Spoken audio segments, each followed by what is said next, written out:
Welcome to Saturday versus Sunday. I'm John Barber, and this is where we talk about college football and NFL. And today I want to talk about the game that just ended, the first game of the NFL season, Cowboys at the Eagles. And, well, this started off pretty strange. Jalen Carter, totally classless, utterly disrespectful move, spitting on Dak Prescott.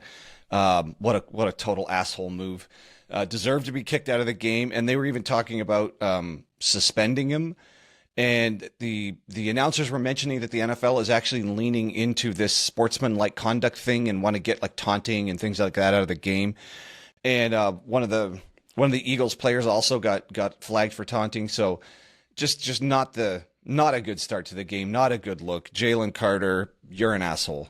So unless we're gonna find out Prescott or somebody did something to him that's so bad it somehow merits spitting on a guy, that's just there's never a place for that. I know that the broadcast showed Prescott maybe spitting on the ground, but like it's a lot different when you spit on another human being like that.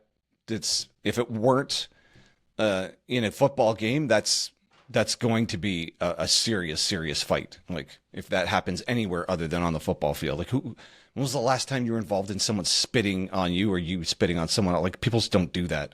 So totally classless move. All right, so we're done with that. The actual football game and the weather delay kind of messed the whole thing up. But this was basically two completely Jekyll and Hyde halves here. In the first half, neither defense could stop the other team. It didn't matter. I mean, it was just up and down the field. We had 40 points scored in the first half.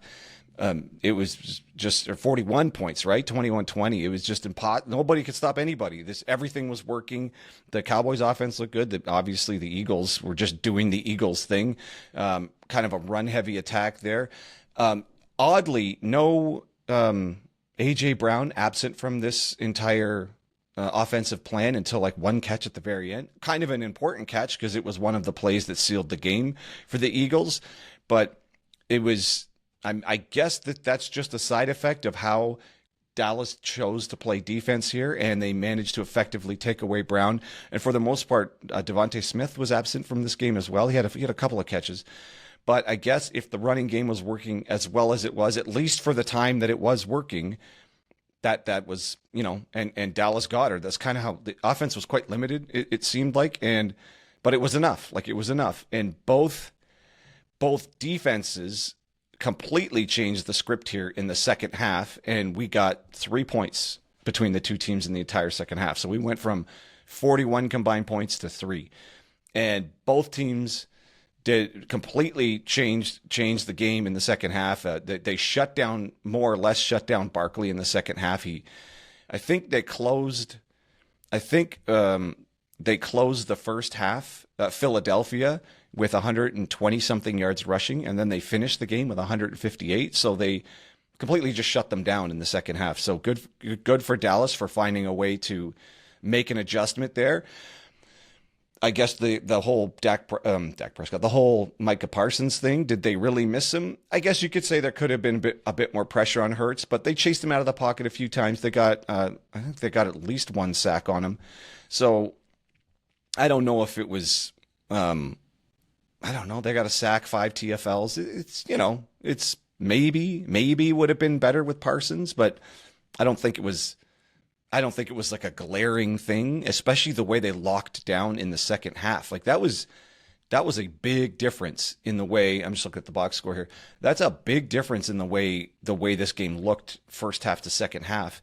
And there was nothing going on in the ground game for the Eagles in the second half. So, I mean, it's a credit to the Cowboys adjusting to the personnel they have on defense. I guess specifically without Parsons, but the player Clark they got from Green Bay looked pretty good, and they were in this game. Now, you could say part of the reason they were in this game was because Jalen Carter, like an idiot, took himself out of the game with the spitting incident, and then Landon Dickerson partway through the second half was just real beat up.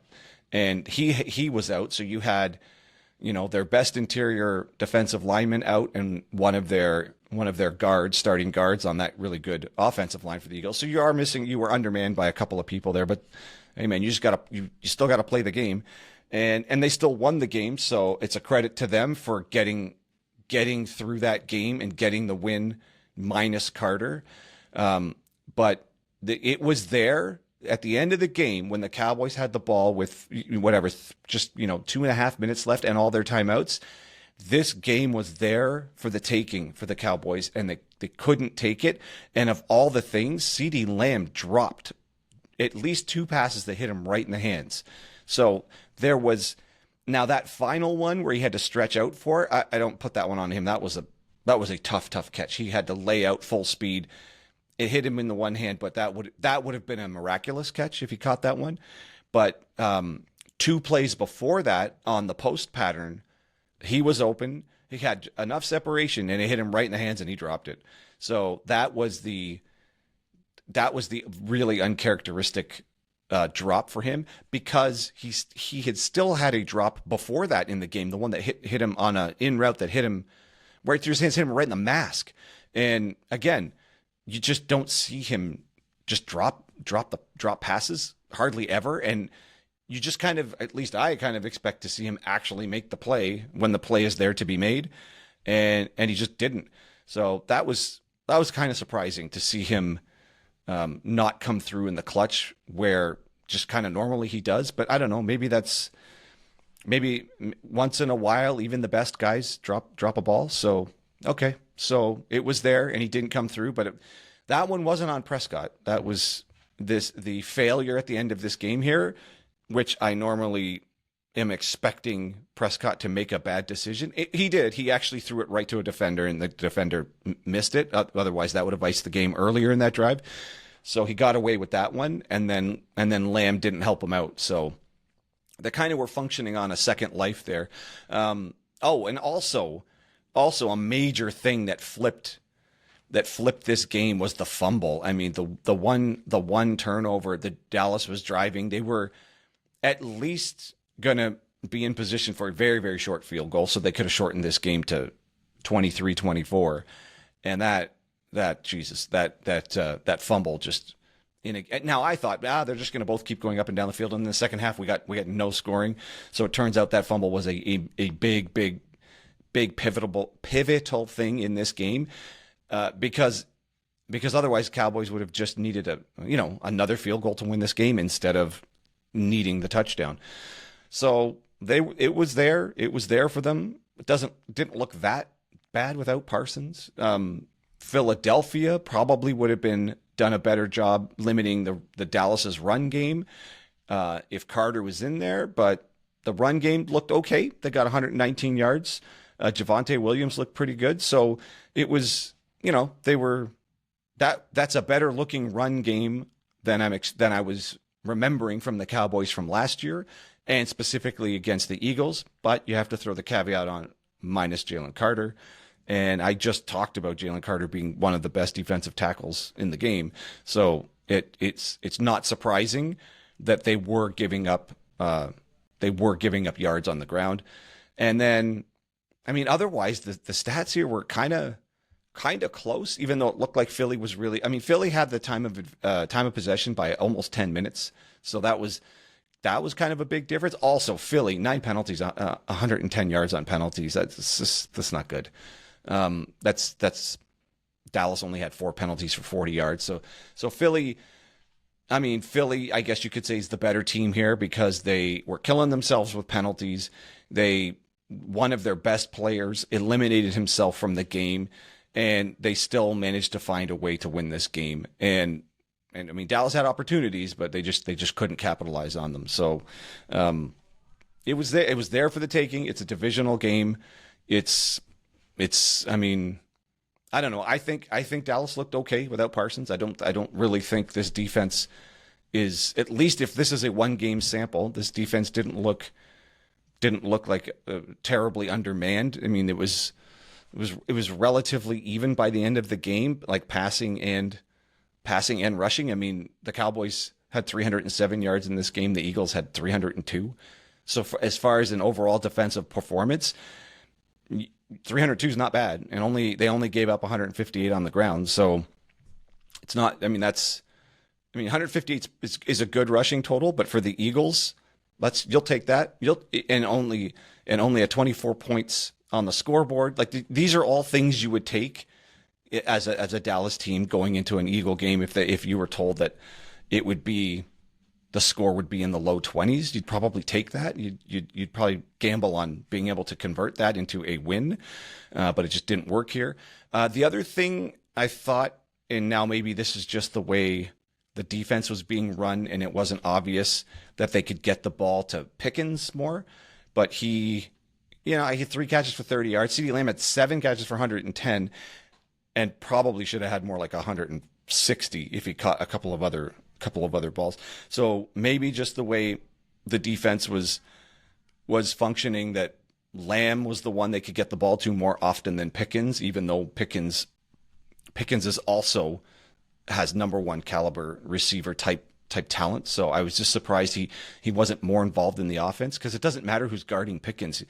There's got to be plays where the ball could have gone his way, but the Philadelphia pass rush didn't get home that often. I mean, what did we get here? 0 sacks and 3 tackles for loss. So they were pressuring Prescott. They clearly were pressuring Prescott, but he did a good job handling the pressure and getting the ball out.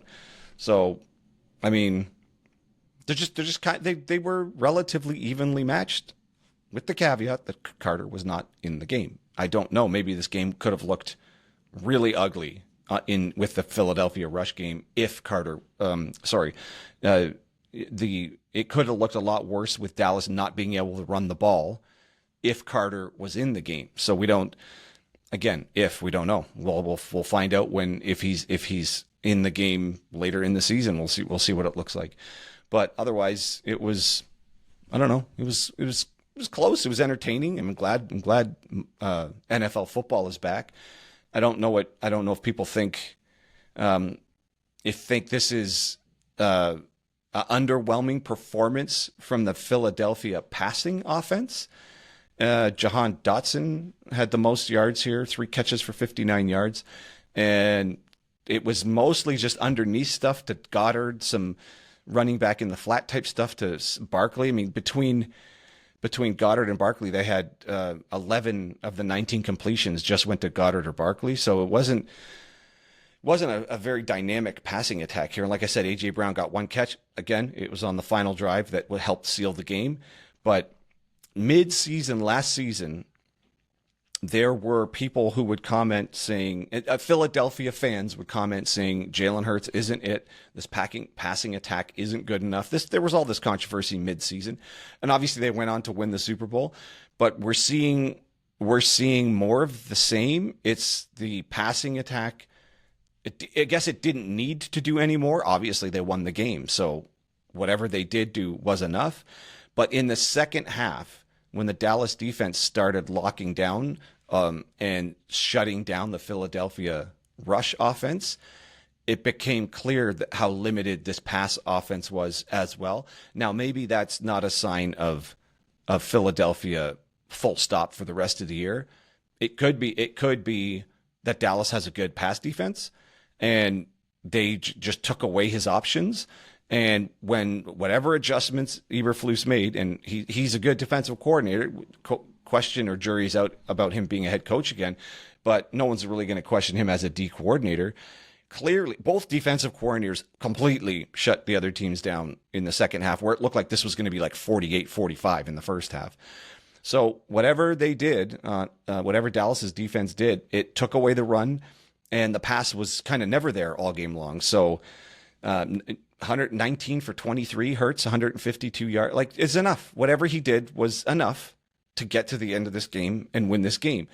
But it's again, it's going to get those people who, even though they won the Super Bowl, I'm sure there's going to be the people who are dissatisfied with the passing game from last year are still going to be dissatisfied with it after just seeing this game and realizing, oh, right, we're limited. We need a Herculean effort from Barkley this year again to go the distance, is what I think some of these people who just don't want to accept Hurts as the leader here, or as the quarterback like that can lead them to the Super. He's already led you to 2 and you've won 1. So I think we're going to hear that again if more Philadelphia games look like this from an offensive standpoint, where the majority of your throws go to the tight end and the running back, and you're getting this 150 yards passing type performance. I could just see people thinking, here we go again. Are we really going to recreate this dream season with a 2,000-yard rush? Is that going to happen again? And part of what makes me think that is Barkley got utterly contained in the second half of this game, and that no one expected Dallas to have a suffocating run defense, which they did not in the first half. By the end of the first half, I thought, my Jesus Christ, Philadelphia's going to run for 300 yards. And in the second half, they got nowhere on the ground. So maybe again, first game, we can't make any real determinations for the rest of the season, but I can see at least how that second half went. Some of the people who aren't sold on Hurts are still not going to be sold on Hurts. And as far as the Cowboys go, looked okay without Parsons. I mean, the defense made adjustments, locked down in the second half. It didn't look in the second half like there was this major gap on the defensive line. And maybe some of those young players might start filling in his absence and start producing some bigger plays. Now, one of the other things is Jalen Hurts can just escape. He's really good at escaping when there's pressure. So it's reasonable that even when the pocket collapsed, it was hard to get their hands on him. Like that's one of his talents. And he's fast, he's big, he's aware in the pocket, and he just knows how to get out of there when there's trouble. So the idea that you didn't really get home that often on him, I'm okay, but most people don't get to Hurts. Hurts knows how to get away from from pressure when pressure's there. So I'm not so sure if I keep calling him Prescott. If Micah Parsons was in this game, if they would have had like 4 or 5 seconds, I don't think that's the case at all. So I don't know. We'll see. So far, thank God the NFL's back. It was a pretty entertaining game. Black-eyed Jalen Carter. Really disappointing that the NFL season started with a completely classless, disrespectful move. So that's no fun. I mean, there's a lot of classy people on the Eagles, but man, that move just didn't look good for the coach, the team, the fans, anybody. That was just completely unnecessary. So we'll see what happens to him. We'll see if the NFL takes any more disciplinary action there. But the Eagles defended home turf in a division game. That's another thing, coming right out of the gates with a division game. That's just a massive win, division game. And me and my co-hosts are actually going to the return game in Dallas in November. So curious to see what these teams look like live and in person, and how they both evolve throughout the season from this game to there.